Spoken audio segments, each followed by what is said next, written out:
Welcome to Three Witches and a Druid podcast, a Canadian podcast about paganism in today's modern society.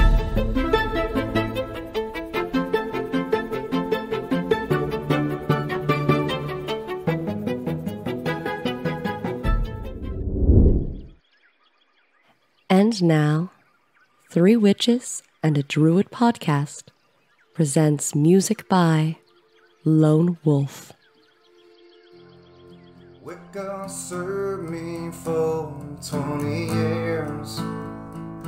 I had melt and just I did learn a little bit.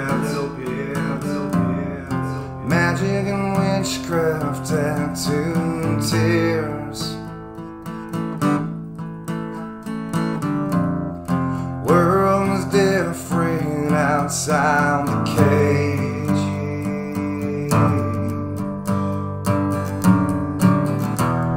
So I went and killed all my Wicca. Out of the chains, I feel better.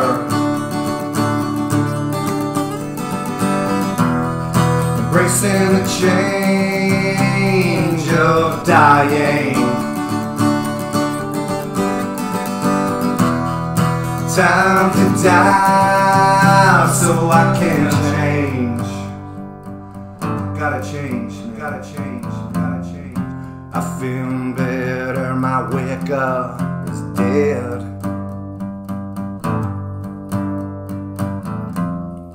Nature is coming to my heart.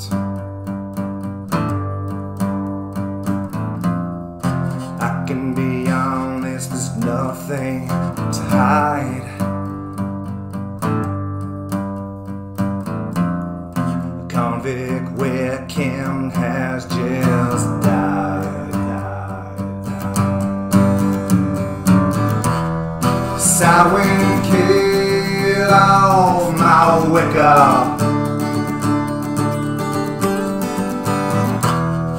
Out of the chains, I feel better. Embracing the change of dying. Time to die so I can change. Gotta change, man, gotta change, man, gotta change. No more will I follow the magic of others. All that I need is with Green Mother.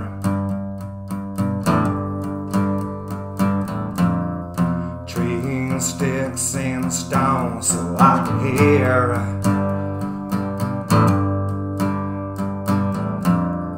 The death of my Wicca, this Celtic New Year.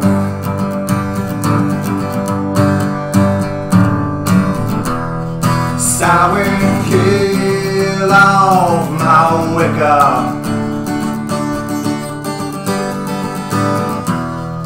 Out of the chains, I feel better.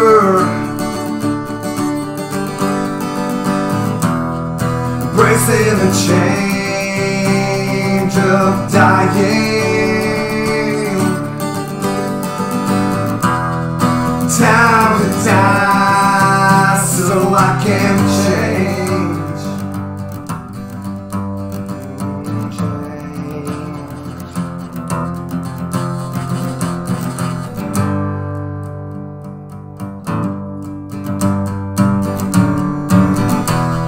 So we killed off my Wicca.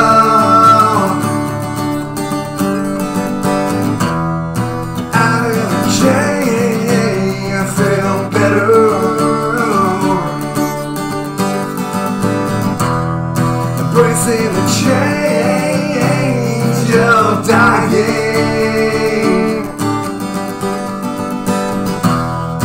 Time to die so I can change.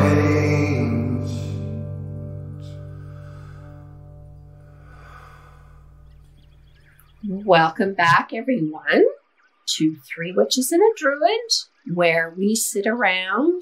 Tonight, we are enjoying some Persephonie's Descent from the magical book of cocktails. This evening, we are going to talk about ancestors in part 2 of our 3-part series. I'm Margot. And I'm Maeve. Gwen. And Brian. So, yeah, tonight is, like you said, part of the 3-part series. We discussed nature spirits in the previous episode, and now we moved on to ancestors. So where this comes from, and then you guys can correct me if I'm wrong, in Druidry there is the 3 main parts, the nature spirits, ancestors, and shining ones, gods and goddesses. So yeah, I thought we'd just talk about what our interpretations of those are, and yeah. So maybe you can start, Brian, bring us the Druid perspective. My understanding is ancestors have like some divisions in Druidry, ancestors of land. So this is mostly from Drum, the Archdruid of ADS. This is the idea I follow. There is division in the sense that there are what we call ancestors of family. In the past, we would call the ancestors of blood, but we kind of realized that family was more than blood. It could be close friends. In all honesty, for us, a lot of the people we consider family aren't of blood. They're family, so it's now referred to as ancestors of family. And those are people that are close to you personally, be it friends, family, individuals, that sort of thing. And then there is what we call ancestors of the bone, which are ancestors of the land that you're currently residing in. Be it people who came before you, be it different cultures that may have come before you. Maybe it's a farmer who worked the land before you that you didn't know. And then finally, there's ancestors of the heart. The ancestors of the heart are the individuals who inspired you to do what it is you do. Be it someone you look up to, the hero in a story, that sort of thing. So those are the 3 divisions of ancestors in our belief system. I must say, I'm not surprised, but very interesting that you have that many levels of ancestors. To me, and maybe I'm simple this way, it's just my ancestors were just people in my family who came before me. I never looked at it in that many ways. It's very interesting. Yeah. Usually I think of, my grandparents are no longer with me, and them and their parents and how it all, and the influences that came down the line and how they lived their lives and how it affects me now. And I think it's very interesting too. And it's something that I think I'll be talking about on the Witching Hour on Friday evening. Pardon me, I will have been talking about on the Witching Hour. Is that there's also ancestors that maybe were not so positive. Yes. You know what I mean? Maybe you had a grandparent or a great whatever who was not a nice person. Yeah. And one of your parents bore the result of that, and it got passed on to you as well. So when thinking about your ancestors, not only can it be, what they helped you to do, but how they showed you what mistakes not to make again. Right. That's one of the great things about ancestors, is that you hold all the power. Mm-hmm. If someone from your past, an ancestor from your past, was a terrible individual, you can forget them. Mm-hmm. And then they vanish. Yeah. But you, as an individual, hold that to yourself. It's almost a good, there's a bit of a saying, like, act like the ancestor you want to be. Like, well, that's very interesting. You want people to remember you and be a good person, and they'll remember you. Well, when you talk about the remembering thing, this is not too off topic, but maybe a tiny bit. I was on Facebook. I was on Abandoned Cemeteries of Nova Scotia page. Which is an excellent group. It is, but I had to unfollow. It depressed me. It upset me because here they are in these little family cemeteries, or where there used to be little communities. They're in the woods, the graveyard, and I think it's great that they're doing, but here's people who've been dead 100 years or more, 150, whatever, long time. Nobody even remembers who they are. I look at that Facebook group as, now we remember. Yes, there is that, but I would look at, they were showing us the gravestones and the names. I'm like, who are you? Obviously, no one's visited your grave in 50 years. So it depressed me. I don't know. I had to give it up. I had to give it up. I know this sounds kind of kooky, Oh no! Good idea. If I could get a carpool, I would 100% go find cemeteries. Yes. Well, we Load did on that fixed when we stones. went up to Cape Breton to go visit Linda that time. Yes, we went to a number of old cemeteries. How you know a bunch of witches go to visit a witch? Yes. Cemetery hunting. Yeah, you can all pile into the van with your purple wigs on and go cemetery hunting. Yeah. Well, it's happened. It happened once this summer. My friend and I were out hiking, and it's like, what the heck's back there? And it was just a few little stones, kind of. And I'm like, it made me sad because stop and think. If I am fortunate enough to live to have grandchildren, once my grandchildren are gone, no one will have remembered I was here. Yeah. I know that sounds interesting and Oh. narcissistic, maybe. I was gonna say, don't worry. No one's gonna forget you. No, and I know it's a very interesting thing to me. And I think they were giving me my life expectancy if I wasn't getting it fixed. And I wouldn't have lived to see my kid turn 20. And my kid is turning 20 in March. And it really put it in my head. It's like, I could be gone 2 years or something like that. And you know, who remembers you? And I don't know, it's weird. I'm sorry. No, it's that's a big issue. Like when my mom passed away, it shocked everyone in the family, and I personally went through what I described as existential dread. It was a lot of focus on my own mortality and my own life. Like, what are people going to think about me when I die? Are people going to show up at my funeral? Or it's just constant. And then sadly, my dad passed away shortly after. It kicked me out of it. It was just that weird, uncertain time in my life where I didn't know what to do or think about. And then my dad's death came along, and it was just the kick in the butt I needed to realize, no, you still got lots of it to go. Yeah, it's very interesting. Now, the ancestor home, did you say? Like Yeah. So that's the individual, wherever you're residing at the time, who lived there before you. Oh. Yeah, I don't want to think about that. Ben well knows. Yeah. The apartment I'm in was once occupied by somebody who is not held very fondly in my heart. Yes. So that's really funny. But Well, that's interesting because my house is the first one that's ever been where my house is located. Yeah. They cleared out forests, sadly, to do it. And so, to me, I don't really have that. And Well, somebody would have occupied that land. That Sure. land Yes. may have been hunting territory. It may or have been, farming you're correct. territory. But to me, I suppose I concentrate more on the nature spirits that are around my house more than that. I never gave it that thought. And even the house that I spent most of my childhood in, you know, we moved in there when I'm like 9 or whatever, and we were the first people to live in it too. So it was never who lived here before. Right. It's the nature spirits of this area that would have been more of a focus. Right. I would say there was ongoing reverence for ancestors. Not that there was an altar per se, but there was lots of family photos from generations gone by, as well as current family. And we knew the stories, and I know that this is true in your house too, Maeve, that we grew up knowing the stories of ancestors that we never met.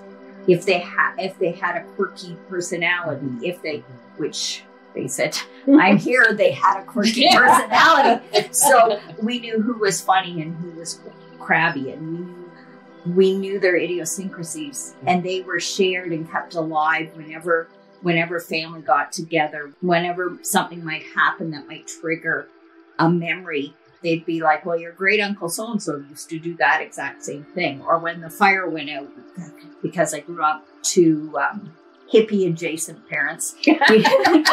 Bohemian. Oh, yeah. I know. I still Hippie giggle every time I think about birdseed cookies.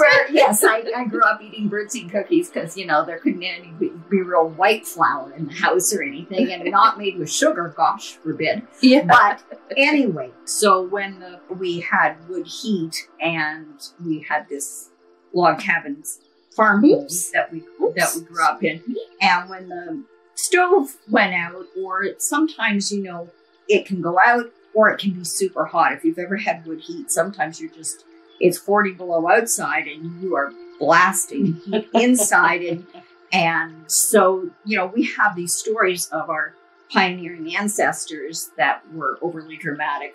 Who knew? Overly dramatic, and where my great grandfather would come in and sit in the parlor with the parlor stove on Sunday afternoon, and he would complain so much, but it was all silent because that was maybe a higher form. So he would be wearing in the parlor with the stove on. He would be wearing his gloves and his jacket and his hat and his scarf wrapped around, and he'd be huddled and shaking. And so my great uncle would come in, sit beside him, and take off his suit jacket after church and undo the tie and open up and fan himself and gasp. And they would have this silent back and forth about the temperature in the room. And yeah, overly dramatic. But those are the kind of stories of family that get passed along in an ongoing way. And knowing that we were going to have this conversation tonight, I was chatting with my brother, who does maintain, who I don't think would, he listens, he can correct. He can write in and correct me. I don't think he would identify himself as neo-pagan per se, but he does maintain an ancestor altar, and he has a weekly time that he sits with, water and or coffee and a tobacco and that sort of offering and a meditation with our grandparents and now Dave. So it has resurfaced and been passed on, and we're always adding to that family store of stories. I was once in a women's group where we sat around and identified ourselves by our lineage. So I would say I am Gwen, daughter of Joyce, daughter of Violet, daughter of Mary Alice, daughter of Josephine. And then I ran out and I was like, oh my goodness, here I am in this enlightened group. I was the youngest one there. Who knew? Who knew? That doesn't happen anymore in the room. But I was the youngest one there. I was like, oh my gosh, I'm wondering how I'm going to stack up. Some of those women did not know their grandmother's name. They knew their mother's first name. They didn't know their grandmother's first name. Interesting. Isn't that funny? Well, that's kind of, I'm not quite that bad, but listening to you talk about this, I'm like, it's not jealousy, but like, that's amazing to me because I don't have that at all. It's you don't have any family lineage that you're aware of? No, I don't have the connection to my family lineage. And I think part of that is because after my father and my sister and my maternal grandmother died, we did not have, like, this was in the early 70s. So there wasn't any support. There wasn't any help. There wasn't any guidance on how to process that or get through it. So we kind of didn't talk about it. My mom did admit a couple of years ago that she realized that she did my brother and I a disservice by trying to protect us by not talking about them. I remember like 20 years ago realizing the only memory I have of my father is from photographs and movies now. I don't have a memory of his face anymore. I do my sister and I do my grandmother, which is odd because I was daddy's girl, but I don't have that memory. So I don't have like these family stories that go back generations because we were trying to protect each other, I think. So I don't have that connection with lineage. Right. Granted, I do know my grandmother's names.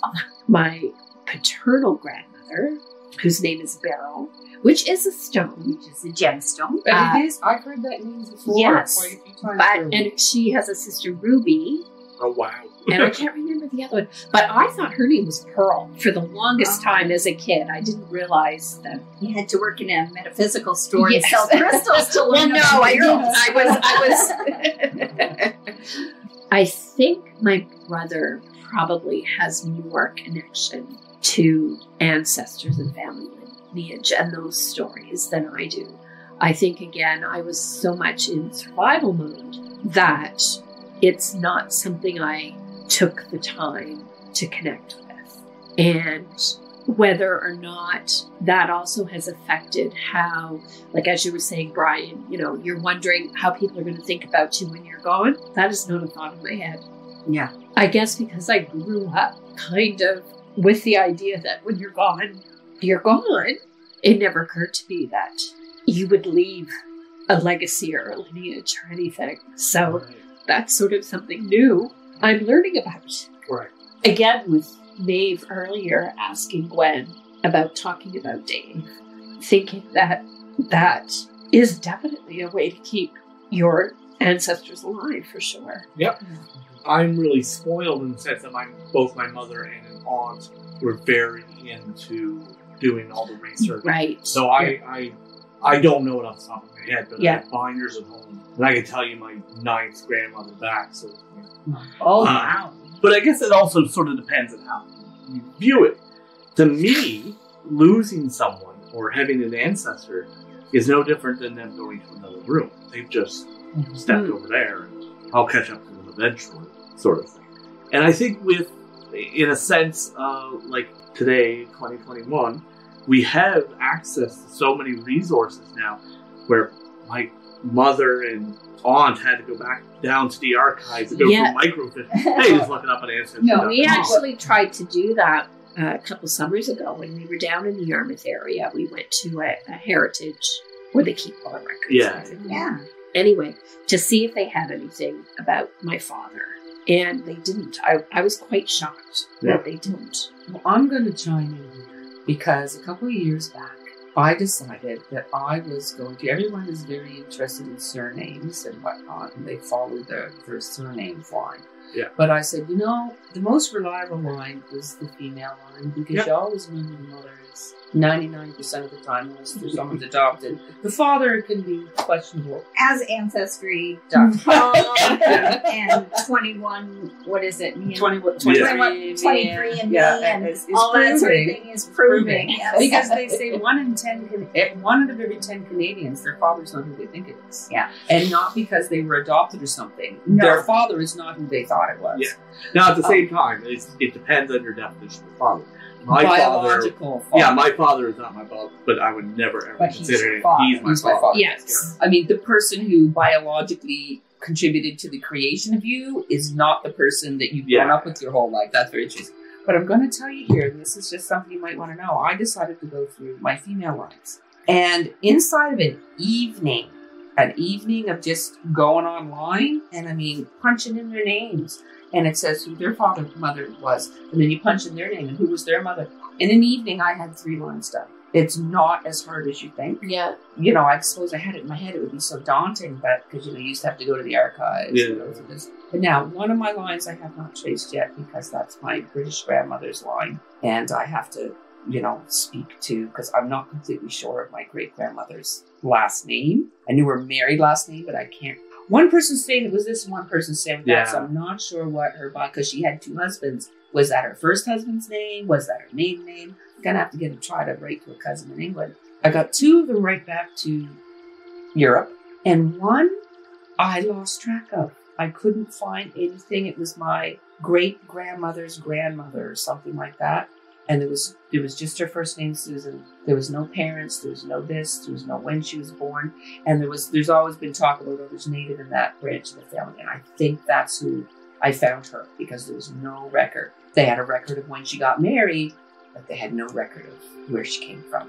So at that point, I switched over to the male line. But it's really much easier than you think. It is. It truly is. You find old obituaries, daughter of. And then look it up, daughter, and it really straight back to Europe in the first part of the 1700s, the first half of the 1700s. I got right back to Europe. But don't be surprised when you run into hiccup. Like maybe they changed. Maybe they are not who they told her they were. But a lot of that happened around the war, of course. Yeah. That is very interesting. I discovered through my father's family that the name is that my last name has had 3 incarnations. They came here and their name was one thing.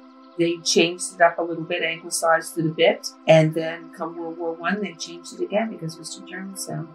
Yeah. And my grandfather was one of those. His birth certificate said one last name and his tombstone said one of my family lines is it's Junker, but in Germany it was Junker. And they changed it. I do remember hearing when I was a teenager that our surname was originally Scottish. It sounds it to me. But the French couldn't pronounce it, so it got bastardized into the French name that it is now. Right. So The entire Canadian heritage. But no, There truly is. And it was so interesting when I was doing this because I was speaking to my aunt, my father's sister, and I was talking about, her two grandmothers. And I said, and this one, and the things you find out, it's like who married what, and, some wife would die, and then the man would marry a woman 20 years younger. And there was this one where she was married to one brother, and then he died, but then she married the other brother, and the second husband was like 13 years younger than her. And this, I'm talking to my aunt. She says, I remember her. She said she was old, but she'd come in. She said he was trailing behind her like she was the queen. And she was so, always her head up and so distinguished and on. And she said, I remember her. And she says, I was very young, but she said, I do remember her. She walked in.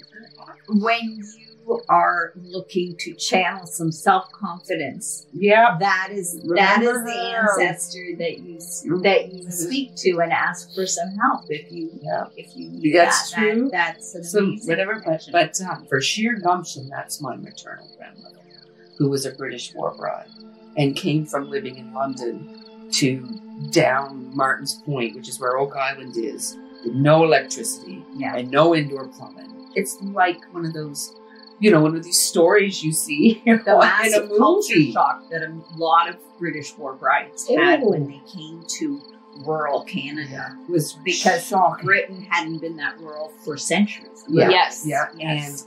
And they also, women had far more rights in England than they had here. Like here they, I went to one or two war bride reunions with my grandmother's stories. Like I had to get my husband's permission to drive a car and get a license here. She was mortified. You know what I mean? It's like, what? I'd have my license since I was, 14 years old or something like that in England. Just very, very interesting. But no, it is true. It's interesting to think about it.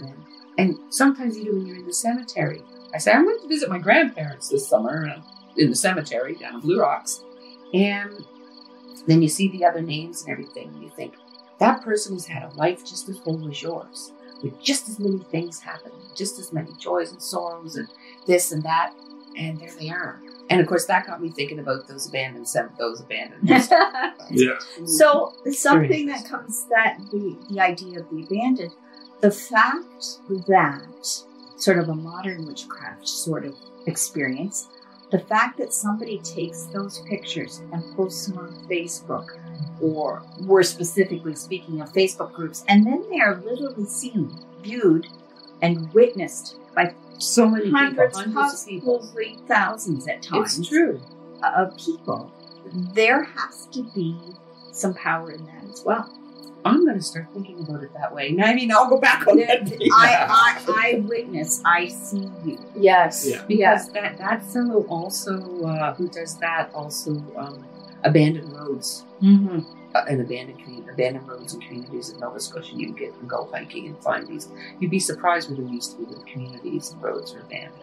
Yeah. It's very, very interesting. But you've seen the movie Coco? Oh, I love Yeah, Coco. where That's it's the best the movie. Mexican Festival of the Dead. And Oh, it's all about the ancestors on their side. And they only survive if people remember them, sort of thing. yeah, it's very, very interesting. One of the things that I was thinking about was you brought it up about ancestors that maybe you're not so proud of. Maybe you don't know your ancestors. You do a little research and you realize that there were some issues, that they had franchises of families and abandoned their families, or they had whatever the situation. Do you recognize that? Is it very far back where you don't think it affects you now, or is it within a few generations and maybe some of the trauma inflicted by an abusive family member is still being felt? And even if ancestor veneration or reverence isn't, maybe if that isn't something you can do, you can still work towards maybe healing the wounds of trauma, because there is examples of things where we aren't party to the original trauma. Mhm. We don't even know somebody. We are not even aware of the person that suffered the original trauma. We don't have a personal relationship with the ancestor.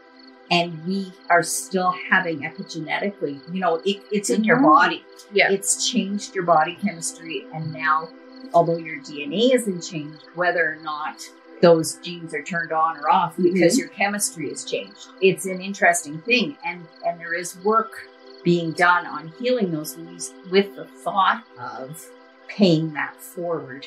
So when you were saying, Brian, be the ancestor You want. you wish you had or something, we may not be able to pay back for good or for ill the ancestors in our past, but we can maybe pay it forward. So there's different ways of dealing with ancestors. There is, and I'm very interested you say this. I was having this conversation just sometime within the last year.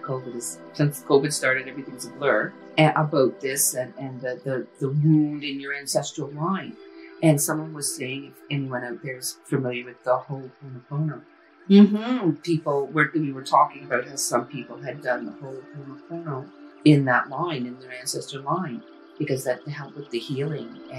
And you can also look at that, also even things that are carried over from previous lives yourself. Yes. That kind of idea. But I know that my daughter has one grandparent in particular, not a nice person. And when we set up the old ancestor altar at home, and she's now old enough, she realizes she didn't know when she was young, but she knows now that they were not necessarily a nice person. And I mean, he had his reasons, you know what I mean? And I found out much later from a sister of his why he was such a horrible person, which shocked me badly. But I'm like, I hope you have a better time in your next life. I wish you well in your next life. Because there's nothing I can do about now. There's nothing I can do about what it did to their son. And I am thinking of this, and I'm in the same situation kind of that you are made, in the sense that this is my partner's ancestry, but it's my children that have those chemical traces now. Both of my husband's parents were abused and abusive. My husband's siblings, all but one, and he has 6 that we are aware of, are either dead or dying. And he was the oldest in 60 when he passed. So these are people that have internalized this abuse. And even though they transcended it, all of them wonderfully have transcended the abuse that they suffered as children, and the foster homes and that sort of thing, and made sure that they didn't make those, the conscious things, they did not repeat those patterns with their own children, but they all bear in their genetics, they all bear the cost of that. And then they've all had children, and in my children's generation, they have already, one child has passed away from heart issues. I don't think that's a stretch to say that what he suffered came from that lineage of being a child of an abuse survivor, of somebody with PTSD, and I think of my own children, and I worry for their longevity. I was reading how there was work looking back, historically, looking at records done with American Civil War prisoner of war survivors, and the children that they had born prior to the war had a level of mortality. The children that were conceived or born after the war, their mortality rate shot way up. Wow. It was that visible within that. Wow. What an interesting So there thing. are certain things, and then they've done that with Holocaust survivors. There's lots of examples of scientific studies with animals who are such complex creatures. It's a lot harder to prove in the human being. We have environment, we have parenting, and all those sorts of issues. So is it nurture, is it nature? But there seems to be a lot of anecdotal evidence that supports the animal studies. Isn't that interesting? What an interesting thought. On the other hand, though, you also have longevity in your In my side, in yes. your side. You have Yep. incredible I longevity. think your grandma was a pretty old lady when she went. 104, and her mother was in her 100th year, and her mother was 107, I think. Get My great-great-grandmother was, I think, 107. So there's some Yeah. wicked genes There there. are some wicked genetics in my maternal line, let me tell you.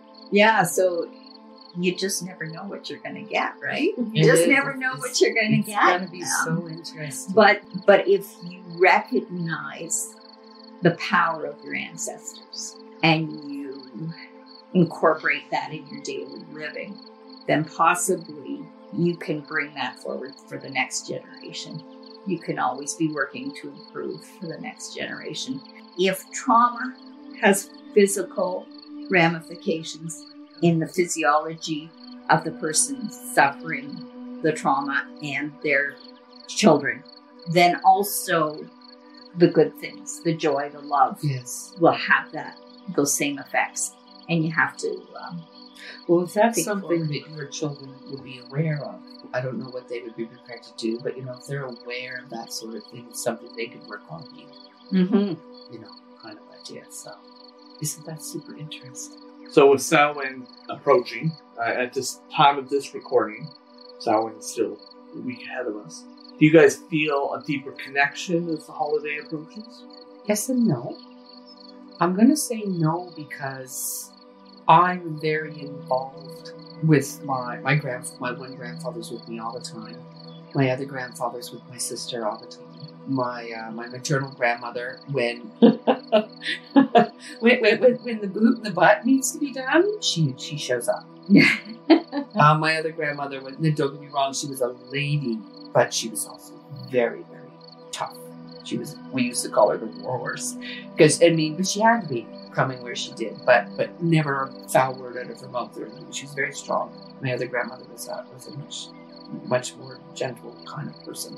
But I'm very active with them now. Now I can look back at people I barely knew. Like I do remember two of my great grandparents, but they were gone in my early teens and whatnot. So I find for the ones that I knew, not so much because they're with me now, but the ones that I didn't, that is the ones that I didn't really know that I would think about At more this at this time, yes. Because the others are quite often. And even my mother was not as much as she was. Sorry. No, and I know, and for all of you listening out there, with the help of a friend of mine who was a wonderful medium, my mother-in-law and I had a good conversation. Oh, Because I had animosity towards my mother-in-law for a long time. And now I've gotten to that. I hope we have a better life next time. I hope, because I had quite a bit of grievance with her. She's not around as much, but she was always around because of, her granddaughter, and that's fine. And I made it clear to her, you can be here. I got nothing really to say to you, but you can be here for, your granddaughter, that's fine. She was getting very, very persistent. And I finally had to tell my daughter to tell her father, look, you tell your dad his mother wants to talk to him. She's driving me crazy. Please sit back. Whatever you got to do to get her to come through. And believe it or not, she went to him. And he actually told me about it. And she's, moving on. But anyway, I'm sorry, there we go. Tangent, we get off on the tangent. No, that's interesting. But no, it's the people farther back. You think about how they lived and what they did. Not so much the ones closest to me. Because I'm very active in that. So- I like the idea of the ancestor feast. Yes.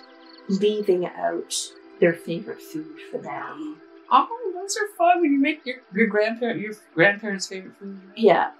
And my sister's she was allergic to chocolate, but she loved Aero bars. So. See, it's funny, we have a slight difference on it. Like, we're doing that on Saturday. Yeah. But we eat the food. We've had ancestors' feasts where we do eat the food as well. I remember after my maternal grandmother died, that Samhain, I brought Kentucky Fried Chicken because that was her favorite. Because it meant she didn't have to cook. Yeah.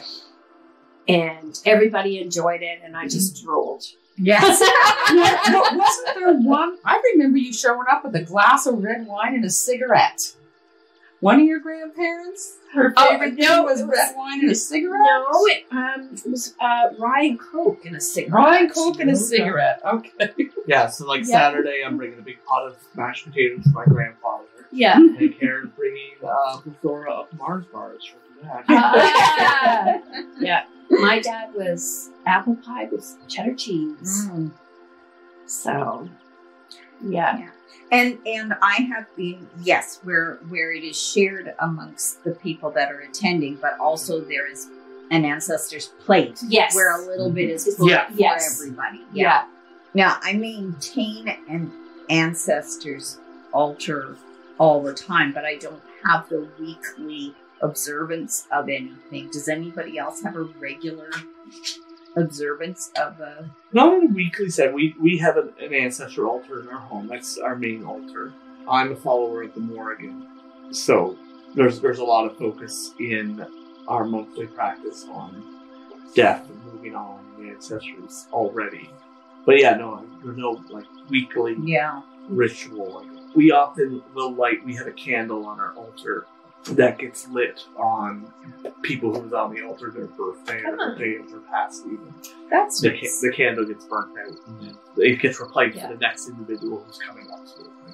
right. It's interesting because for my sister, I always bought flowers, which I have no idea where that came from. Yeah, on her birthday. Right. I always bought flowers for her on her birthday. And yeah, look at that. What came the flower shop? That's just Isn't that nifty? wild. That could be her guiding you. I would not be surprised. Now, look, I'm going to burst into tears again. Yeah. Yeah. Because it's Samhain. I recently read, I think it's an older blog post, but John Beckett, who is a Druid, ADF or OLOD, I'm not sure. I think he's both. Okay. Yeah. He was mentioning one thing about ancestors is that one of the advantages of creating a relationship and maintaining a relationship with your ancestors is that when you come to difficult times in your life, you can go to the gods, but the gods can be busy.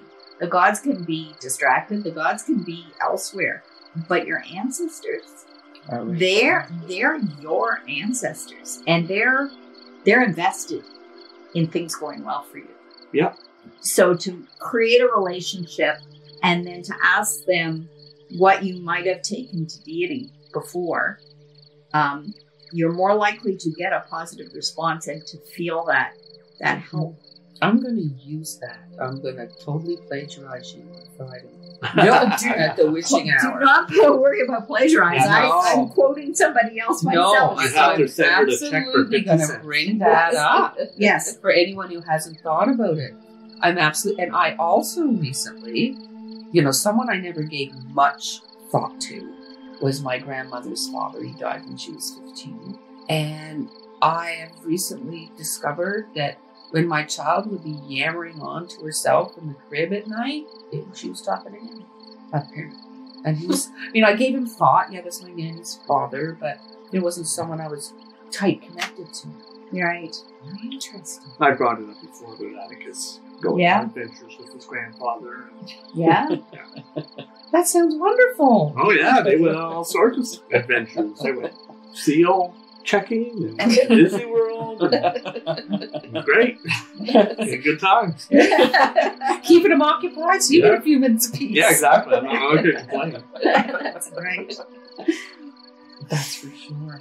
They also say that statistically, right around Samhain is the highest time, the year when there's the most amount of deaths. Yeah.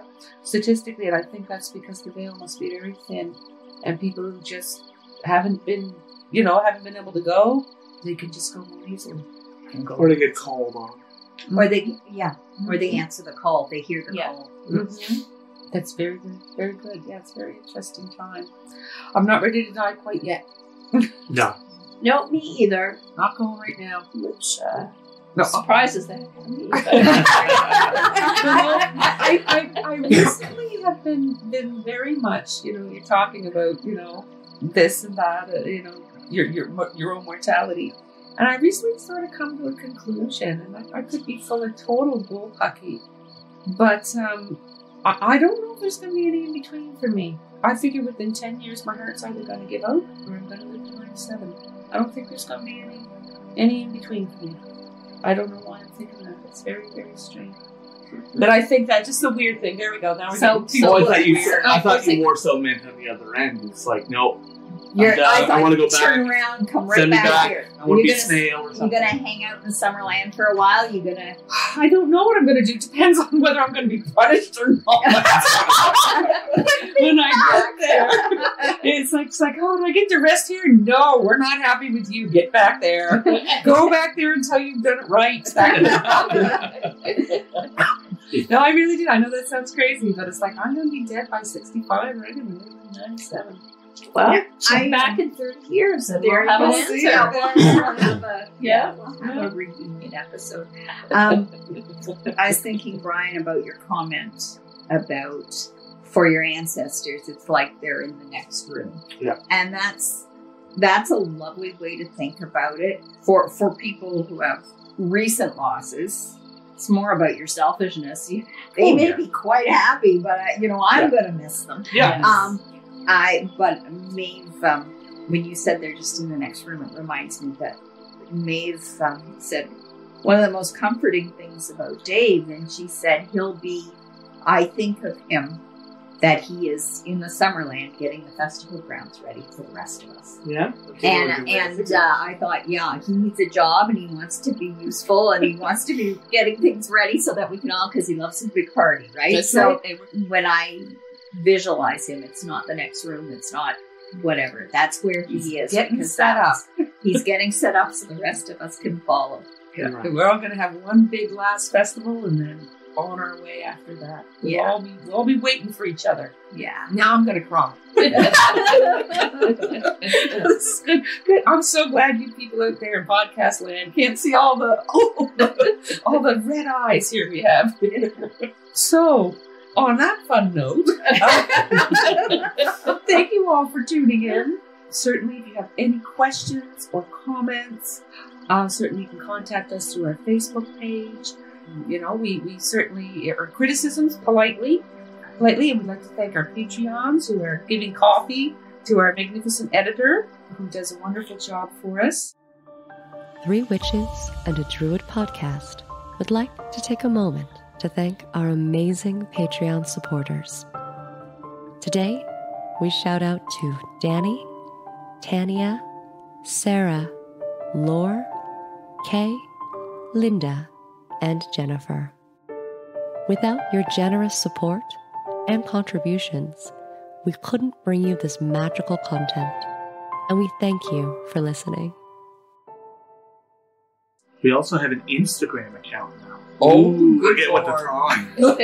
Well, guess what? Brian's going to be taking care of that because I don't even know how to turn Instagram. This is Instagram.com/3witchesandadruid, and you'll find all sorts of information there about us.